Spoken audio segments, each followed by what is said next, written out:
students and my dear friends, I am Dr. Shalini Shukla and today is April 17, 2020, Friday. So let's start with Business Standard Daily News Analysis. This analysis is suitable for business and management student, NET JRF aspirants, banking job aspirants, civil services aspirants, faculties and teachers of the different disciplines and many more. In today's discussion, we are going to cover these articles. So let's start with article number 1. Mutual funds may get SEBI lifeline to tide over liquidity woes. जैसा कि हम अपने पिछले कुछ दिनों से continuously इस news को डिस्कस करते हुए आ रहे हैं कि म्यूचुअल फंड्स जो कंपनीज हैं या जो हमारी NBFCs हैं, they are currently facing the liquidity crunch और the shortage of the cash और निगेटिव कैश बैलेंस. क्यों? क्योंकि बॉन्ड मार्केट जो है वो इनएक्टिव है, रिडम्पशन रिक्वेस्ट ज़्यादा हैं और मैच्योरिटी रिक्वेस्ट भी बढ़ी हुई हैं. या जो आपने पिछले आर्टिकल्स में देखा होगा कि जो टोटल स्कीम्स हैं उसमें 25% are going to be matured in the month of May itself.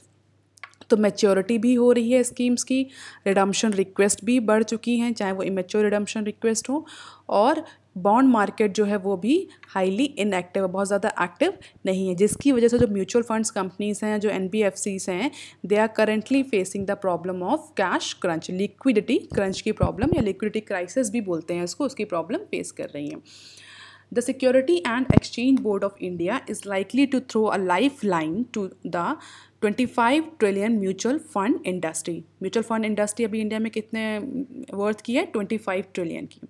To tide over the current liquidity crisis triggered by inactivity in the bond market and a search in the redemption request. जैसा कि हमने भी discuss किया कि bond market inactive है और redemption request बहुत ज़्यादा बढ़ गई है. म्यूचुअल फंड कंपनीज के पास अभी कैश नहीं है और लोग अपना कैश वापस मांग रहे हैं in terms of redemption request और जो मैच्योरिटी हो गई है स्कीम्स उनमें. The capital market regulator is considering easing the 20% borrowing cap for the debt mutual funds if liquidity challenges persist, set people with the direct knowledge. और capital market regulator कौन है? SEBI. SEBI consider कर रही है इस इशू को कि जो 20% बोरोइंग का जो कैप लगा हुआ है NBFCs और म्यूचुअल फंड्स कंपनीज में, उस कैप को बढ़ा दिया जाए जिससे कि जो म्यूचुअल फंड कंपनीज हैं या NBFCs हैं वो मार्केट से ज़्यादा अमाउंट में लोन उठा सके. अभी हमने पिछले कुछ आर्टिकल्स में डिस्कस किया है कि जो म्यूचुअल फंड कंपनीज है अपनी रिडम्पशन रिक्वेस्ट को पूरा करने के लिए मार्केट से लोन ले रही हैं, लेकिन किसी भी म्यूचुअल फंड कंपनी के जो लोन का अमाउंट है वो फिक्स है, वो 100% लोन नहीं ले सकती अपने एसेट्स का, नेट एसेट्स का. वो लिमिट क्या है? According to SEBI regulation and mutual fund scheme is allowed to borrow up to 20% of its net assets for 6 month. यानी कोई भी म्यूचुअल फंड कंपनी अपने एसेट्स का 20% से ज़्यादा बोरो नहीं कर सकती, मतलब मार्केट से लोन नहीं उठा सकती, वो भी केवल 6 महीने के लिए, 6 मंथ के लिए, ठीक है, 6 महीने के लिए. This provision comes in handy in the times of liquidity stress as seen in the last month. हालांकि इस प्रोविजन को, जो सेबी का ये रेगुलेशन है कि आप 20% से ज़्यादा, आप 20% तक you can take as loan, ठीक है, तो ये जो प्रोविजंस है ये इस समय लिक्विडिटी क्रंच की वजह से बहुत सारी म्यूचुअल फंड कंपनीज यूज़ कर रही हैं और उन्होंने मार्केट से बहुत अमाउंट में लोन उठाया है जिससे वो अपनी रिडम्पशन रिक्वेस्ट को पूरा कर पाए. रिडम्पशन रिक्वेस्ट क्या होती है? रिडम्पशन रिक्वेस्ट होती है जब आपकी स्कीम मैच्योर हो जाती है, ठीक है, तो आप अपने पेपर देख करके कंपनी से कहते हैं कि हमारा इतना पैसा हो गया, मैच्योरिटी अमाउंट 10,000, तो आप हमें 10,000 रुपये वापस करिए. That is called as redemption request, ठीक है. तो प्री मैच्योर रिडम्पशन रिक्वेस्ट भी आ सकती हैं और मैच्योरिटी के बाद भी रिडम्पशन रिक्वेस्ट आ सकती हैं. प्री मैच्योर रिडम्पशन रिक्वेस्ट कब आती है? जब जो इन्वेस्टर्स हैं उनको लगता है कि बॉन्ड मार्केट में पैसा लगाना या म्यूचुअल फंड में पैसा रखे रखना अब उनके लिए प्रॉफिटेबल नहीं है, लॉन्ग टर्म में they are going to face losses, तो वो अपना पैसा वापस ले लेते हैं. मैच्योरिटी वाले कब करते हैं? जब उनकी पॉलिसी मैच्योर हो गई, तब उन्हें पॉलिसी मैच्योर हो गई, अब उनको पैसा वापस चाहिए, ठीक है. तो ये 2 केसेस में रिडम्पशन रिक्वेस्ट आती है. रिडम्पशन रिक्वेस्ट को बहुत ईजी टर्म्स में बोलते हैं जब जो इन्वेस्टर्स होते हैं, जो म्यूचुअल फंड्स के लिए जिन्होंने पैसा दिया होता है, वो अपना पैसा म्यूचुअल फंड कंपनी से वापस मांगते हैं. In March, the debt segment saw gross redemption of 14 trillion and the net outflow were highest ever, that is 1.94 trillion. इस लाइन का मतलब क्या हुआ कि 40 14 ट्रिलियन जो है वो रिडम्पशन रिक्वेस्ट आई थी, जिसमें से नेट आउटफ्लो जो हुआ 1.94 ट्रिलियन का हुआ है। 1.94 ट्रिलियन कंपनी से पैसा आउटफ्लो हुआ है, कैश आउटफ्लो हुआ है। Many schemes had to resort to heavy borrowings to honor their request because of record selling of overseas investors and redemption pressure। ठीक है, बहुत सारी स्कीम्स को लोन लेना पड़ा है अपने रिडम्पशन रिक्वेस्ट, उन जो इन्वेस्टर्स के जो रिडम्पशन रिक्वेस्ट है उसको ऑनर करने के लिए। ऐसा नहीं कि आपके जो म्यूचुअल फंड के जो इन्वेस्टर्स हैं उन्होंने कहा अगर हमें पैसा तो हमारी स्कीम मैच्योर हो गई तो आप मना नहीं कर सकते, you have to pay them. ठीक है, तो उसको ऑनर करने के लिए, उसको मानने के लिए बहुत सारी जो म्यूचुअल फंड कंपनीज है उनको पैसा उठाना पड़ा है मार्केट से। और आपको ये भी पता होगा जो ओवरसीज़ इन्वेस्टर्स हैं, इसमें रिडम्पशन रिक्वेस्ट में हमारे ओवरसीज़ इन्वेस्टर्स भी इंक्लूडेड है। ओवरसीज़ इन्वेस्टर्स मतलब जो फॉरेन इन्वेस्टर्स हैं जो इंडियन म्यूचुअल फंड्स में पैसा लगाया था और वो भी अब अपना पैसा लेकर के वापस जा रहे हैं, क्योंकि उनको भी जो डिफरेंट सारी जो रेटिंग एजेंसीज़ हैं, आप सुन रहे हैं जो प्रोजेक्शंस हैं IMF, वर्ल्ड बैंक, इन सब की ये है कि आने वाले टाइम में world economy as well as Indian economy is not going to grow at a very fast rate. बहुत ज़्यादा ग्रोथ या GDP ग्रोथ देखने को नहीं मिलेगी, इवन कुछ नहीं तो 0% और निगेटिव ग्रोथ रेट भी प्रिडिक्ट करी है। तो जितने म्यूचुअल फंड इन्वेस्टर्स हैं, चाहे वो ओवरसीज़ इन्वेस्टर्स हों चाहे वो इंडियन इन्वेस्टर्स हों, उन्होंने रिडम्पशन की रिक्वेस्ट डाली थी और उसी के प्रेशर की वजह से जो बहुत सारी स्कीम्स हैं म्यूचुअल फंड्स की, उनको मार्केट से लोन लेना पड़ा। At the end of March, nearly a dozen schemes were approaching to 20%। मतलब मार्च के ख़त्म होते होते करीब दर्जन ऑफ स्कीम्स जो हैं वो 20% का स्लैब और जो कैप है, बोरोइंग कैप जो लगा हुआ है उन पे, वो ऑलरेडी अचीव कर चुकी थी, जो थ्रेशोल्ड लिमिट है। This prompted industry players to formally approach the regulator to raise the borrowing limit to tide over the crisis.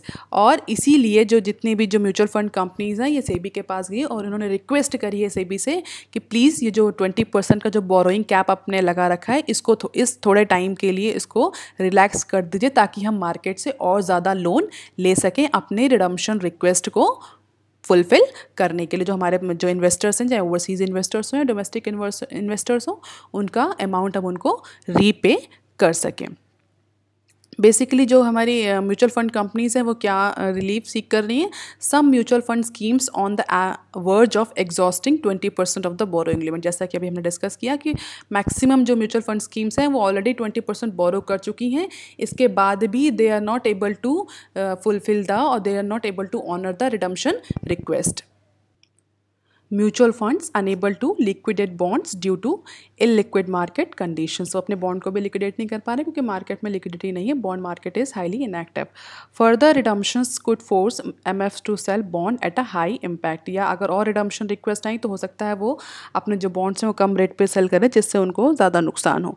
Blanket easing of cap may not be prudent as it could lead to leverage. हालांकि जो cap है उसको blanket अगर ease कर दिया तो बहुत ज़्यादा लोन बढ़ जाएगा, वो भी ठीक नहीं है। SEBI could give temporary relief after assessing the individual. इसीलिए जो सेबी है वो ब्लैंकेट रिलीफ देने की जगह इंडिविजुअल केसेस को असेस करेगी और उसके बाद रिलीफ प्रोवाइड करेगी as per the individual case.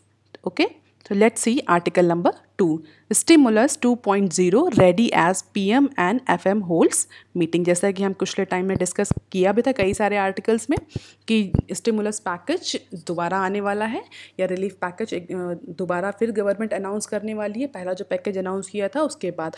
और आगे आने वाले टाइम में हम देखेंगे there will be the series of number of stimulus और रिलीफ पैकेजेस, क्योंकि इकट्ठे गवर्नमेंट कोई भी रिलीफ पैकेज या बहुत बड़ा अमाउंट इकट्ठे नहीं रिलीज़ करने जा रही है। ठीक है, तो देखते हैं न्यूज़ में क्या है। PM Narendra Modi and finance minister Nirmala Sitharaman and the senior policy maker in the prime minister office and finance ministry met on Thursday to finalize the second stimulus package for those worst affected by COVID-19 related nationwide lockdown। ठीक है, जो बहुत ऐसे जो segment है जो बहुत ज़्यादा अफेक्ट हुआ है इकोनॉमिक लॉकडाउन की वजह से, उनके लिए सेकेंड स्टिमुलस पैकेज के पर डिस्कशन हो रहा है। The announcement is eminent. The center is likely to announce one big bang stimulus package and instead will come up with a smaller and targeted announcement। ठीक है, government is unlikely to announce the big bang. कोई बहुत बड़ा stimulus package government नहीं announce करने जा रही है, उसकी जगह छोटे छोटे स्मॉल और टारगेटेड अनाउंसमेंट होंगे। क्यों ऐसे ऐसे स्मॉल और टारगेटेड अनाउंसमेंट किए जाएंगे? एक गवर्नमेंट ऐसा क्यों नहीं करती कि एक ही बार में बड़ा सा स्टिमुलस पैकेज और रिलीफ पैकेज अनाउंस करते? No, in order to increase the observability की जो जिसको टारगेट कर रही है उस तक ही अमाउंट पहुँचे।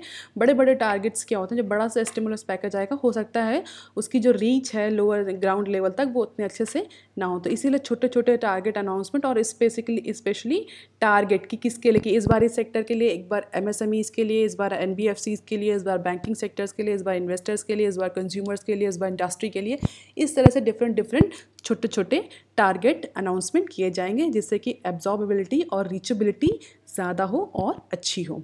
This mean that over the coming months there will be series of stimulus package to revive the economy. जाहिर सी बात है, अगर हम कोई बहुत बड़ा गवर्नमेंट कोई बहुत बड़ा बिग बैंग टाइप का स्टिमुलस पैकेज और रिलीफ पैकेज अनाउंस नहीं कर रही है, छोटे छोटे पैकेजेस अनाउंस कर रही है, तो इसका मतलब सीधा है कि आगे आने वाले टाइम में हमें और ज़्यादा रिलीफ पैकेजेस गवर्नमेंट की साइड से देखने को मिलेंगे। ओके।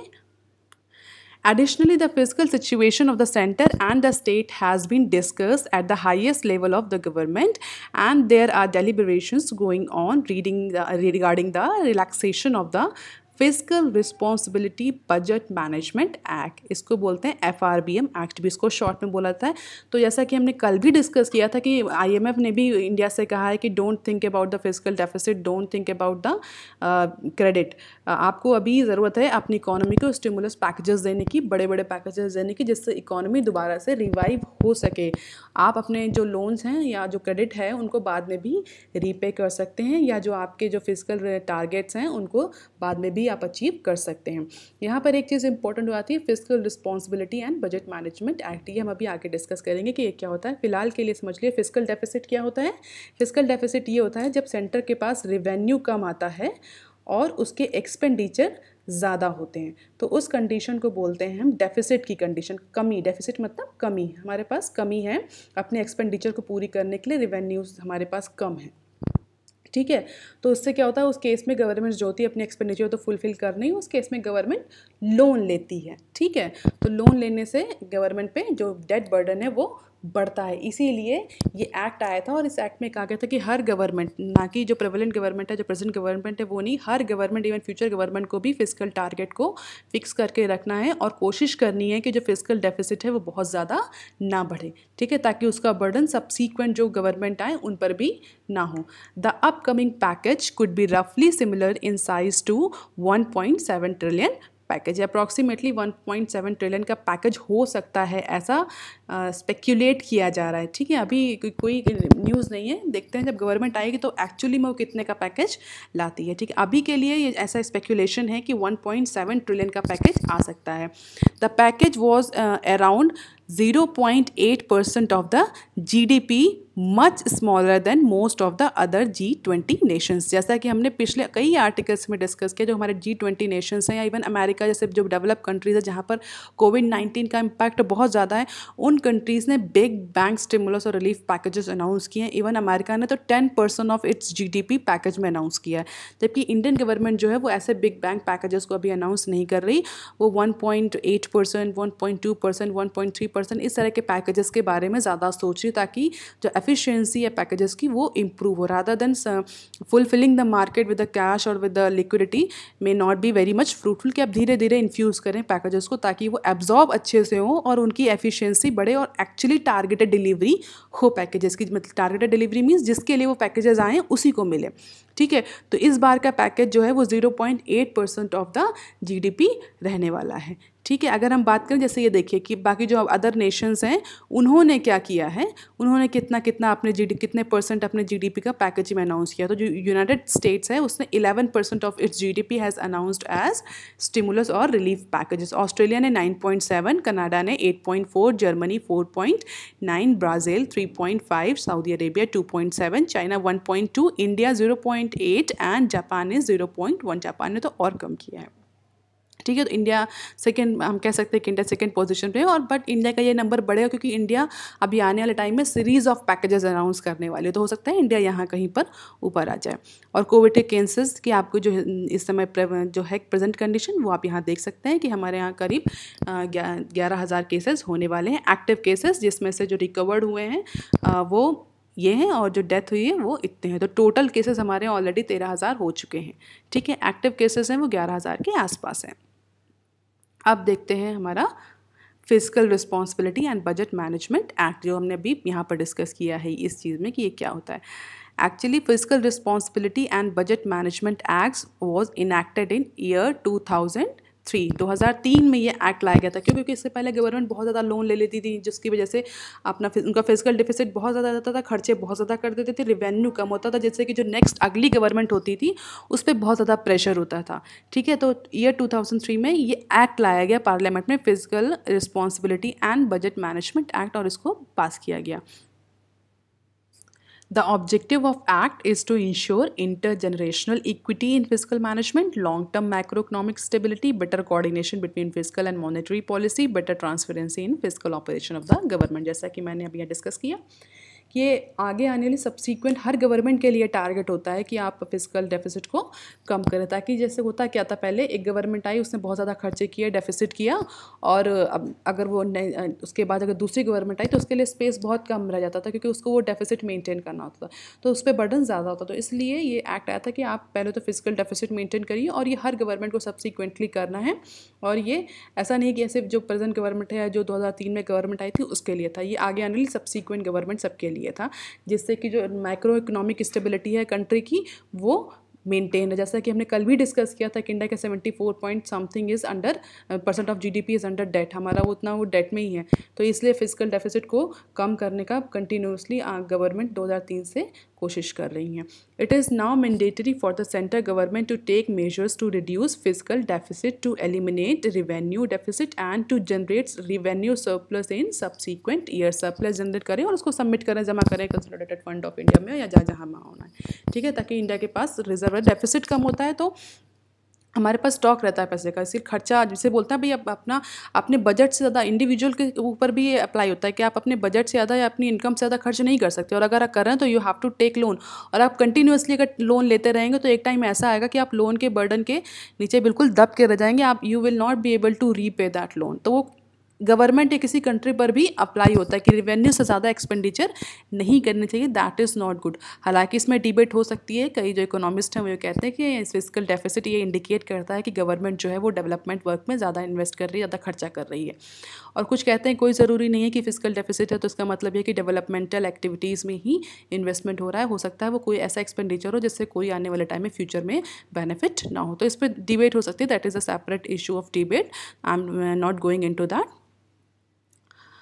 ब्रिंग डाउन, बेसिकली क्या था इसका जो ऑब्जेक्टिव, जो टारगेट फिक्स किया था फिजिकल डेफिसिट के लिए, वो था 3% of the GDP by March 2008। तो जो 2003 में जो एक्ट पास हुआ उसका टारगेट ये रखा गया कि 2008 तक आपको फिजिकल डेफिसिट जो है अपने मैनेजेबल लेवल में लाना है, मतलब आपको it should be less than 3% of the GDP। आपको जो इंडिया का GDP है उसके 3% से ज़्यादा का फिजिकल डेफिसिट नहीं होना चाहिए। हालांकि जो एक्ट है वो, जो ये टारगेट है वो अचीव नहीं हो पाया। क्यों? क्योंकि 2007 में एक इंटरनेशनल क्राइसिस आई थी, आपको याद होगा 2008 में लेमन ब्रदर क्राइसिस हुआ था, उसके बाद इंडिया में भी उसका बहुत ज़्यादा इम्पैक्ट पड़ा था। तो उस क्राइसिस की वजह से इंडिया इस फिजिकल डेफिसिट टारगेट को अचीव नहीं कर पाया, क्योंकि उस समय गवर्नमेंट ने बहुत एक्सपेंडिचर किया था इकोनॉमी को रिवाइव करने के लिए, डिमांड को बूस्ट करने के लिए, ठीक है। और 2007 में फिर क्या हुआ, गवर्नमेंट ने डिसाइड किया कि जो मार्च 2008 का जो ये टारगेट है इसको थोड़े दिन के लिए सस्पेंड करते हैं और लेटर ऑन हम इसको 2009 में अचीव करेंगे। लेकिन फिर 2009 में ये सस्पेंड कर दिया गया और एक तब से कंटिन्यूसली सस्पेंड होता ही चला रहा है because of so many reasons. हालांकि जो इनडायरेक्टली गवर्नमेंट इस बात को अपने माइंड में रखती हैं कि they should not increase the physical deficit more than 3% of their GDP, but अभी तक वो आगे आगे आगे आगे हर बार एक्ट पास हो जाता है, हर बार अमेंडमेंट्स आ जाते हैं, वो आगे के लिए पोस्टपोन हो जाता है। ओके अब देखते हैं आर्टिकल नंबर 3। आर्टिकल नंबर 3 क्या है? Bank raises concern over fresh NPA of ₹50 crore, ₹50,000 crore. ठीक है, इसमें क्या है, जो पब्लिक जो बैंक्स हैं उन्होंने इस बात पे कंसर्न दिखाया है गवर्नमेंट को कि उसके बहुत जो 50,000 करोड़ का जो उसका NBFCs का लोन है, वो उनको डर लग रहा है कि वो आगे आने वाले टाइम में कहीं वो नॉन परफॉर्मिंग असेट्स में ना चला जाए। क्यों? क्योंकि RBI ने उस पर कोई भी कॉल देने से या RBI ने उस पर कोई भी मेजर लेने से मना कर दिया है।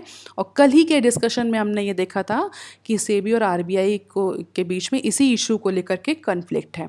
Public sector banks flagged concern to the union government over loans worth rupees 50,000 crores turning into non-performing assets for March as RBI rejected the request for standstill in the asset classification. RBI ने इस चीज़ को reject कर दिया कि वो NBFC को कोई भी मोराटोरियम पीरियड देने वाली है या 3 महीने कोई भी टाइम एनबीएफसी को देने वाली है, और सेबी ने उसको ओके कर दिया। तो उनके बीच में अलग टसल चल रहा है। इसी चीज़ों को लेकर के जो पब्लिक सेक्टर बैंक्स हैं वो यूनियन गवर्नमेंट के पास गए हैं। The bankers also asked the government to seek official clarity from the RBI on whether the moratorium on loans announced by RBI as a part of the relief package to deal with the COVID-19 impact will be extended to non-financial companies। RBI ने पहले relief package में बोला था कि जो banks के loan है उसको हम 3 महीने का मोराटोरियम पीरियड एक्सटेंड कर रहे हैं, बट आरबीआई ने बाद में क्लियर किया कि सिर्फ या जो हमारा जो सर्कुलर है ये सिर्फ कमर्शियल बैंक्स या नेशनलाइज बैंक्स के लिए ही है। आरबीआई ने बहुत क्लियरली बोला था कि RBI is not going to give any call on behalf of the banks to NBFCs, और ये जो मोराटोरियम का एक्सटेंशन है ये एनबीएफसीज के ऊपर एप्लीकेबल नहीं है। कमर्शियल बैंक्स अपने अकॉर्डिंग इस पर डिसीजन ले सकते हैं, लेकिन आरबीआई एनबीएफसीज को ऐसा कोई रिलैक्सेशन नहीं देने जा रहा है। Importantly, the banks are expected to start credit operations from April 20 to help the staggered restart of the economic activities। अब जो कमर्शियल बैंक्स हैं वो 20 तारीख से अपने क्रेडिट ऑपरेशंस को स्टार्ट करने वाले हैं, जो कि अभी तक बंद था। क्यों बंद था? क्योंकि जो गवर्नमेंट का जो लिमिटेड स्टाफ है, जिसमें लिमिटेड स्टाफ में गवर्नमेंट बैंक्स काम कर रहे हैं, गवर्नमेंट नहीं बैंक्स का जो लिमिटेड स्टाफ है उसी में आजकल बैंक्स ऑपरेट कर रहे हैं, और टाइमिंग भी आप लोगों को पता है रिस्ट्रिक्टेड हो गई है, 2 बजे तक बैंक्स रह रहे हैं। और वो लिमिटेड स्टाफ था वो चैनलाइज कर दिया गया था, जो गवर्नमेंट डायरेक्ट बेनिफिट ट्रांसफ़र कर रही थी मार्जिनलाइज सेक्शंस या पुअर सेक्शंस या मनरेगा के जो बेनिफिशियरीज हैं उन पे, तो उनमें वो बिजी थे। ठीक है, कहीं किसी को गवर्नमेंट 5,000 रुपये दे रही, कहीं किसी को 500 रुपये दे रही, मनरेगा के जो बेनिफिशरीज हैं उनको, तो उसी में पूरा जो स्टाफ था वो उसी डायरेक्ट बेनिफिट ट्रांसफ़र स्कीम्स में बिजी था। जैसे यहाँ लिखा हुआ है, the credit operations were halted as banks were working with the reduced staff or had channelized its employee to the government's direct benefit transfer schemes। जो गवर्नमेंट ने direct benefit transfer scheme चलाई थी कोविड-19 में कि किसी को 500 रुपये, किसी को 5,000, अलग अलग सेक्शन के लिए अलग अलग स्कीम्स, तो सारा जो बैंक का स्टाफ था वो उसी में बिजी था। The borrowers which were classified as special mention account SMA2 turn into NPA over 50K crores by the end of March for the entire banking system। 50,000 crore के जो बोरोवर्स हैं बेसिकली इसमें NBFCs या small and medium size enterprises हैं, वो SM2 के classification में आ चुके हैं। SMA2 मतलब स्पेशल मेंशन्ड अकाउंट है। मैं अभी आपको बताऊंगी कि ये SMA1, SMA2 और NPA क्या होता है। हालांकि मैं पहले भी डिस्कस कर चुकी हूँ NPA के बारे में, बट ये नया टर्म यहाँ पर आया है स्पेशल मेंशन अकाउंट, जब हम आगे डिस्कस करेंगे। These were accounts mainly belonging to micro small and medium enterprise, जैसा कि मैंने बताया कि बेसिकली माइक्रो इंटरप्राइजेस से और मीडियम साइज इंटरप्राइजेस से बिलोंग करते हैं। Banks have asked the government to take it up with the RBI. Banks ने कहा है प्लीज़ आरबीआई से आप इस बात पे क्लैरिफिकेशन मांगे, क्योंकि ये बैंक्स जो है एसएमईज़ के लिए, और एसएमईज़ जो है वो ऑलरेडी कैश क्रंच और इकोनॉमिक लॉकडाउन की वजह से बहुत ज़्यादा अफेक्ट हो रही हैं। तो अगर आपने इस पर बैंक से बात नहीं करी और हमने अगर इनको डिफ़ॉल्ट या एनपीए की लिस्ट में डाल दिया, तो हो सकता है आने वाले टाइम में इससे जो हमारी जो इस medium and small scale industries हैं वो बहुत ज़्यादा ख़त्म और बहुत ज़्यादा बंद हो जाएं। SMA are those accounts in which loan repayment have been due over the period between 31 to 60 days. ऐसे अकाउंट्स को SMA1 कहते हैं जिनमें कोई भी लोन की रीपेमेंट 31 से 60 दिन के बीच में ना हुई हो। SMA2 accounts are ones which delay the payment between 61 to 90 days. और ऐसे अकाउंट SMA2 में आते हैं, कैटेगराइज किए जाते हैं जो 61 से 90 दिनों तक जिन्होंने कोई भी रीपेमेंट अपने लोन्स की ना करी हो। ठीक है, और अगर 90 दिन क्रॉस कर जाते हैं तो उसको क्या बोलते हैं, फिर वो हमारे NPA में होता है। तो पहले बैंक ये देखता है कि भाई अगर 60 दिन तक पैसा नहीं आया तो उसको हम SMA1 कर देते हैं, 60 और 90 दिन के बीच में पैसा नहीं आया तो SMA2 कर देते हैं, और 90 दिन से अगर उस किसी लोन का पैसा वापस नहीं आ रहा है, इंस्टॉलमेंट कुछ भी, तो फिर हम उसको NPA में कर देते हैं। The RBI had allow 3 month moratorium on all terms loan including agriculture retail crop loans along with credit cards and working capital payments. RBI ने क्या किया, अपने बैंक्स को बोल दिया कि ठीक है, हम तुम्हें 3 महीने का जो तुमने लोन्स दिए थे उनके उसमें हम 3 महीने का मोराटोरियम पीरियड दे रहे हैं, मतलब 90 दिन का मोराटोरियम पीरियड एक्सटेंड कर रहे हैं। 90 दिन के बाद भी अगर कोई अपना पेमेंट करना चाहे इधर मई तक की तो वो कर सकते हैं, उनको हम SMA या NPA में क्लासीफाई नहीं करेंगे बैंक्स के लोन को। लेकिन NBFCs को लोन के बारे में RBI ने क्लियरली मना कर दिया था। But the benefit of moratorium was available for the payment following due March 1 to March 31, मतलब इसके बीच में जिनकी भी पेमेंट ड्यू थी वो आगे 90 दिन तक अपना पेमेंट कर सकते हैं। March 1 से मई 31 तक के बीच में जितनों की पेमेंट ड्यू थी वो आगे जा कर के जून तक, जुलाई तक या अगस्त तक अपनी पेमेंट कर सकते हैं, उनको NPA की कैटेगरी में नहीं डाला जाएगा। The lenders had approached to RBI to allow borrowers whose payments were due on before 29। हालांकि lenders ने बोला है कि जिनके ऐसे पेमेंट जो 29 फरवरी तक ड्यू थे उनको भी इसमें शामिल कर लिया जाए, क्योंकि उसमें मैक्सिमम जो है वो MSME सेक्टर है और वो सबसे ज़्यादा अफेक्टेड हैं हमारे एक नेशनल लॉकडाउन की वजह से। The RBI had rejected the banks demand. ये डिमांड बैंक ने पहले RBI से करी थी और RBI ने रिजेक्ट कर दिया था डिमांड। क्यों? क्योंकि RBI को ऐसा लगता है कि ये जो MSME जो 29 फरवरी तक जिन्होंने अपना लोन नहीं दिया है या लोन की इंस्टॉलमेंट नहीं दी है, वो सब कोविड-19 से कोई लेना देना नहीं है, उसका उनकी खुद की लेस प्रोडक्टिविटी या उनकी खुद इनएफिशिएंसी की वजह से वो पेमेंट नहीं कर पाए। क्लियरली लिखा था RBI had rejected the banks demand as it felt such accounts were not affected due to कोविड-19। तो बैंक ने कहा कि जिन्होंने RBI कह रहा है कि जिन्होंने 29 फरवरी तक अपने लोन के पेमेंट्स नहीं दिए हैं वो कोविड-19 की वजह से नहीं दे पाए। कोविड-19 से उसका कोई लेना देना नहीं है, वो ऑलरेडी अपनी इनएफिशिएंसी या अपनी कमियों की वजह से लोन नहीं चुका पाए, तो उनको बैंक उस मोराटोरियम पीरियड में नहीं डाल रहा है। ठीक है, तो ये आगे आने वाले टाइम में जो हमारा स्मॉल स्केल सेक्टर है उसको बहुत ज़्यादा अफेक्ट करने वाली है। NBFCs का तो इश्यूज़ आप देख ही रहे हैं, म्यूचुअल फंड्स को बोरो करना पड़ा है, बोरो की वो लिमिट बढ़ाने के लिए सेबी के पास जा चुकी हैं। ठीक है, आर्टिकल 4 देख लेते हैं बहुत शॉर्ट में। TCS profit falls to 0.8% to ₹8,049 crore. इसमें क्या हुआ है, RBI TCS जो हमारी टाटा कंसल्टेंसी सर्विसेज उसका प्रॉफिट जो है वो 0.8 रहा है इस क्वार्टर में। और हालांकि टाटा अपने उसमें बहुत फेमस है। Tata is one of the humanitarian company, अपने जो सारे एथिक्स या वैल्यूज़ को लेकर Tata is very famous. Tata ने बहुत कुछ चीज़ें क्लियर करी है। उसने बोला है कि वो जो डिविडेंड है ₹6 पर शेयर डिविडेंड पे करेगी 0.8% प्रॉफिट पर। कोई किसी भी एम्प्लॉय को रिट्रेंच नहीं करेगी, जितने भी पहले के जॉब ऑफर्स हैं उन सबको ऑनर करेगी। ऐसा नहीं उनके जॉब ऑफर कैंसिल नहीं करेगी जैसा कि और कंपनीज कर रही हैं। हमने IIMs और IITs केस में देखा था ना, IIM अहमदाबाद बेंगलोर की जो वहाँ के स्टूडेंट्स को जो मिले हैं ऑफर वो सब कैंसिल कर रही हैं फॉरेन कंपनीज। तो टाटा ने कहा है कि Tata is not going to cancel any offer, it will honour every job offer that it has previously made to the candidates by campus recruitment और by other modes of recruitment. But Tata will not give any pay hike to the existing employ. और टाटा ने announcement किया कि लेकिन जो इस बार जो existing employees है जिनको परफॉर्मेंस अप्रेजल के बाद जिनका रिवीजन होना था, पे स्केल का रिवीजन होना था, जिनको इंक्रीमेंट मिलना था, वो एग्जिस्टिंग एम्प्लॉयज़ को नहीं मिलेगा। तो ये डाटा की कुछ इंपॉर्टेंट न्यूज़ थी।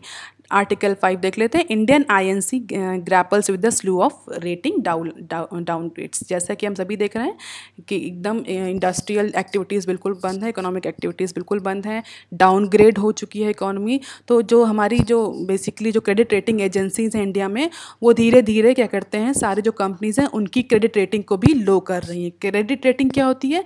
क्रेडिट रेटिंग एजेंसी क्या काम करती है? काम करती हैं हर कंपनी को रेट करती हैं on the basis of their credit worthiness. मतलब ये जो कंपनी है ये कितने टाइम या ये एबल है, कैपेबल है, अपना लोन शॉर्ट टर्म और लॉन्ग टर्म लोन पे करने में सक्षम है, उसके अकॉर्डिंग उसको क्रेडिट किया था। और कोई कंपनी कैसे सक्षम होती है? अगर वो अच्छी प्रॉफिट अर्न कर रही होती तो कंपनी एबल होती है अपने सारे लोन को रीपेमेंट करने के लिए।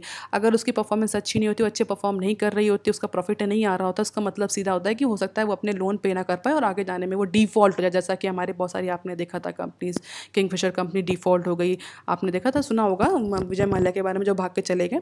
तो इसीलिए अब जितनी भी जो इंडिया में जो इंडियन रेटिंग एजेंसीज हैं उन्होंने ये करना शुरू कर दिया। The major downgrade has been seen in case of Tata Motors. Fitch ने टाटा मोटर्स को BB माइनस पे डाल दिया है, BB से उठा करके। बी एक ग्रेड होता है जिससे BB, डिफरेंट ग्रेड्स है, कोई A B C D ऐसे करके, ठीक है, कहीं A+, कहीं A1+, ऐसे करके अलग अलग क्रेडिट रेटिंग एजेंसी अलग अलग तरह का ग्रेडिंग पैटर्न यूज़ करती हैं। तो फिच ने क्या किया है, वो टाटा को B से उठाकर BB माइनस में कर दिया है। और एक्सपेक्टेशन क्या है, lower expectations of the profitability and cash flow over the next few years.